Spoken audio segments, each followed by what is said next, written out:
nama diberi Puteri Gunung Ledang kisah hari ini. Di atas puncak Gunung Ledang tinggal seorang tuan puteri yang sangat jelita, dikenali sebagai Puteri Gunung Ledang.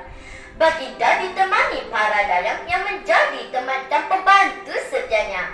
Nama Puteri Gunung Ledang menjadi sebutan dan termasyhur ke mana-mana kerana kecantikannya. Kejelitaan Puteri Gunung Ledang sampai ke pengetahuan Sultan Mahmud Shah yang memerintah Melaka. Timbulah hasrat dalam hati baginda untuk menjadikan Puteri Gunung Ledang sebagai permaisurinya. Sultan Mahmud Shah lalu memaklumkan hasratnya itu kepada sekalian pembesarnya.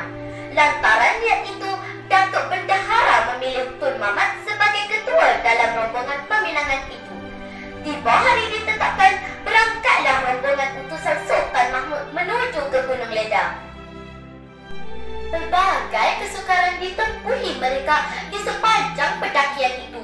Malah banyak pula perkara ganjil ditemui mereka. Akhirnya mereka tiba di sebuah kampung berhampiran Gunung Ledang itu. Tun Mamat terkejut kerana tiba-tiba berpuluh-puluh orang gadis yang cantik tiba-tiba saja datang mengelilinginya. Tuan hamba ini datang dari mana? Salah seorang gadis itu menegur Tun Mamat. Tun Mamat segera menjawab, hamba ini orang Melaka, datang ke sini untuk bertemu dengan Puteri Gunung Ledang. Seorang nenek kebaya keluar dari tempat kediaman yang ganjil itu.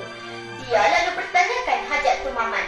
Tun Mamat segera menceritakan tujuan kedatangannya itu. Patih akan tanyakan kepada Tuan Puteri Gunung Ledang sama ada dia bersetuju atau tidak menjadi permaisuri Sultan Melaka, ujar nenek kebayan. Tidak lama selepas itu, nenek kebayan itu muncul semula. Dia segera memberitahu Tun Mamat bahawa Puteri Gunung Ledang bersetuju menjadi permaisuri Sultan Melaka. Sekiranya Sultan Melaka dapat memenuhi semua syarat peminangan yang dihendaki. Apakah syarat-syarat peminangan itu? Syarat-syaratnya ialah Sultan Melaka hendaklah membina sebuah jambatan emas yang dibina dari Istana Melaka hingga ke puncak Gunung Ledang. Sebuah jambatan perak yang dibina dari puncak Gunung Ledang hingga ke Istana Melaka. 7 dulang hati nyamuk, 7 dulang hati kuman, 7 tempayan air mata adara, 7 tempayan air pinang muda, semangkuk darah Raja Muda. Terpengollah Tun Mamat mendengar segala syarat peminangan itu, lalu segera berangkat pulang ke Melaka. Tiba di Istana Melaka, mereka segera menghadap Sultan Mahmud dan menyembahkan syarat peminangan yang telah ditetapkan oleh Puteri Gunung Ledang. Terpengollah Sultan Mahmud dan sekalian pembesar setelah mendengar kata-kata Tun Mamat itu. Akhirnya, Sultan Mahmud bertitah kepada sekalian pembesarnya. Tiadalah sanggup beta mengambil darah daripada putera beta sendiri semata-mata untuk berkahwin dengan Puteri Gunung Ledang. Legalah hati para pembesar setelah mendengar kata-kata Sultan Mahmud itu. Wahai Tun Mamat, kita lupakanlah saja tentang Puteri Gunung Ledang itu. Tidak perlulah dia menjadi permaisuri Melaka. Biarkanlah dia tetap tinggal di atas puncak Gunung Ledang itu, ujar Sultan Mahmud.